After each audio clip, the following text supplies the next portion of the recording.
ideal ratio is not already been achieved by the PNP. We have like 115 million Filipinos, and the ideal ratio is 1:500. Mukhang hindi nagustuhan ng mga tauhan po ni Tambaloslos ang pagbigay ng sundalo ng 400 security para kay Vice President Sara para mas-secure po ang ating Vice Presidente saan man po ito mapunta sa ating bansa. Kini-question ito ng mga kongresista at isa po ang nag-question at hindi nagustuhan ito ay itong si Congressman Dan Fernandez. Matanong lang po natin mga kababayan, ayaw ba nila na i-secured ang Vice Presidente? Subalit ang Pilipinas ngayon ay may mga representante na imbes na magpasa ng makabagong batas ay nagpupumilit sumausaw sa issue ng iba. Your reaction? Okay, my reaction with this is this. I beg to disagree na yung ideal ratio is not already been achieved by the PNP. We have like 115 million Filipinos. And the ideal... Oops, mukhang mali ata yung statistic po ni Congressman Dan Fernandez. Para sa kaalaman po ng ating mga kababayan, ang current population po ng Pilipinas ay 119 million. So yung sinabi po ni Congressman Dan Fernandez is 115 only. So may difference po siya na per million. Ratio is 1:500. One policeman to 500 people. And kung i-divide mo yung 115 million sa 228 na mga pulis sa buong Pilipinas. 228,000 na pulis sa Pilipinas. Mukhang mali po yung mga datos si Congressman Dan Fernandez. Dahil ayon kay Abalos, ang kabuuang pulis sa ating bansa ay 222,000 lamang. Sino yung nagsasabi ng totoo sa kanila? At ano ang tamang datos? In a way, pasalitain natin ito ay mukhang mali-mali po yung mga datos na binibigay ni Congressman Dan Fernandez. We already have a ratio of 1:507. And having said that, we have achieved already the ideal ratio. And as a matter of fact, ngayong 2025, mag-i-increase tayo ng another 10,000 ng mga recruitment.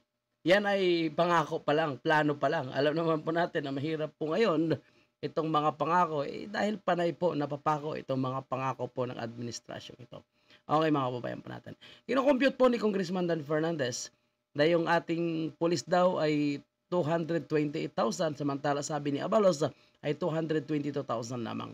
At ang sabi niya rin yung ating population is 115 million pero correction po yung actual na population po ng ating bansa currently yung pinaka-updated po is 119 million.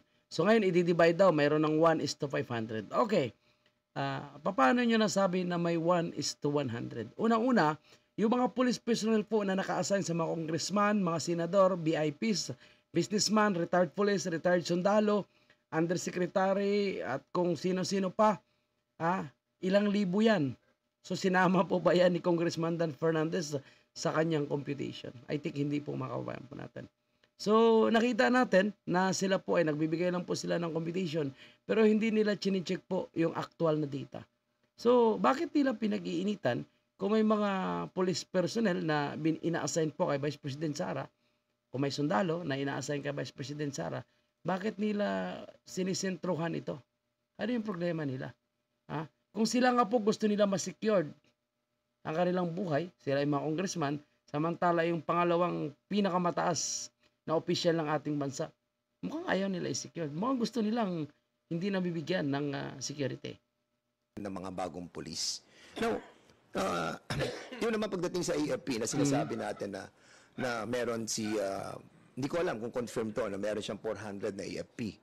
Kung ating pagbabasihan yung analytical data and mathematical computation ng pagbibigay ng security, sa ating BP Sara.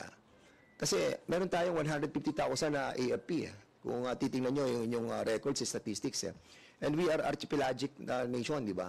At kung tayo archipelagic nation, we compose of, I think, 7,641 islands. At 2,000 doon ang inhabited ng tao. At kung 2,000 inhabited ng tao, di ba? At meron tayong 150,000 na mga sundalo. Kung scattered mo yan doon sa 2,000 islands, meron tayong 75 soldiers na naka-assign lamang sa bawat isla. At kung having said that, kung meron si BP Sara na 400 na sundalo naka-assign sa kanya, at meron tayong 75 soldiers sa bawat isla, I think that is excessive and that is somehow irrational. Okay. So palpalin na natin itong si Congressman Dan Fernandez, mga kababayan po natin. Okay. Para sa kaalaman po ninyong lahat, mga kababayan po natin, not only for Congressman Dan Fernandez, para po sa kaalaman ng lahat, ang sundalo po na inassign kay Vice President Sara na 400, ito po ay hindi po ito sunod-sunuran sa kanya at hindi po ito nakastay kung saan lamang si Vice President Sara nag-i-stay. So ito po ay nakakalat na po, Congressman Dan Fernandez at sa ating mga kababayan. Hindi ko po gustong ipahiya pero si Congressman Dan Fernandez, pero para po sa kaalaman nating lahat. Kasi baka mamaya mag-iisip po sila, grabe naman, dami naman security ni Vice President Sara, 400 nakaabang sa kanya. Sobrang dami naman yan.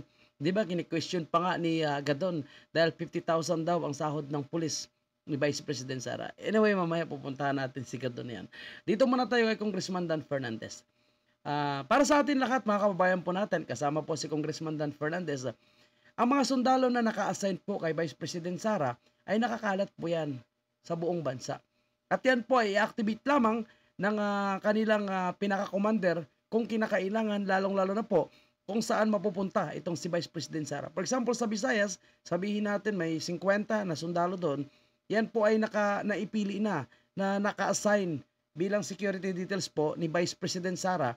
So kung sakaling pupunta si Vice President Sara sa Visayas, sila po yung mauuna doon. I-check nila yung area, siguraduhin nilang safety ito, walang mga threat, walang mga banta. So nandun na po sila. Pero sila po na mga kasundaluhan na po yan, na-assign po sila sa kanyang kampo, sa kanilang detachment. So doon po sila na-assign. Nagtatrabaho po sila, bali regular po ang kanilang trabaho.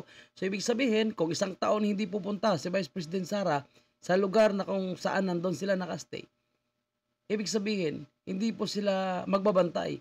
Hindi po sila kasama sa perimeter security po ni Vice President Sara. So hindi po sila magagalaw. So ganun pa rin ang kanilang trabaho.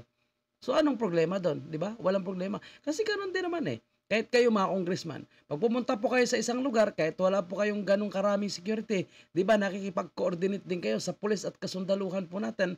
At ang pulis at kasundaluhan, ina-activate po sila para i-secure po kayong mga kongresista na pupunta doon. So parang yung mga yon, parang security nyo pa rin. Di ba? So ilan yung magsisecured sa inyo. So ganoon din po yung kay Vice President Sara. Kaya kung pag-uusapan nyo na sabihin mo, i-divide natin sa bawat isla, ganito lang yung mga assign, sayang naman yung 400 ni Vice President Sara. Hindi po, nandiyan na sila. Nakakalat na po sila sa buong bansa po natin. At yan mismo is kinonfirm po yan. Mula sa pamunuan po ng Armed Forces of the Philippines, na ganyan po yung sistema. At kahit sa ibang bansa, ganoon naman po eh. Ganoon din naman sa ating presidente. Di ba yung presidente po natin, meron siyang 1,400 na confined security personnel. Di ba? Mayroong mga iba't ibang galing sa police, galing sa military, galing sa ano pa bang department yan. Basta total is 1,400. Nasa Google po yan, nasa Wikipedia po yan. At i-activate lang po yan sila kung kinakailangan. Pero hindi po sila talaga naka-assign directly doon sa president. Ganon din po kay Vice President Sara. So, sabihin natin, ilan lang po yung close-on security po dyan ni Vice President Sara. Kaya nga nung tinanggal ang kanyang 75 na police detail, ay sinabi niya na dapat pipiliin niya kung sino yung mapagkatiwalaan niya. Kung hindi pa nakiusap, itong Senator Bato kay Marvel, ay hindi pa nila pinagbigyan na makapagpili po si Vice President Sara kung sino yung didikit at magiging close-in security niya. Dahil siyempre, gusto rin naman ni Vice President Sara na mapagkatiwalaan niya at makasigurado siya na loyal at isi-secure po siya nitong mga security niya.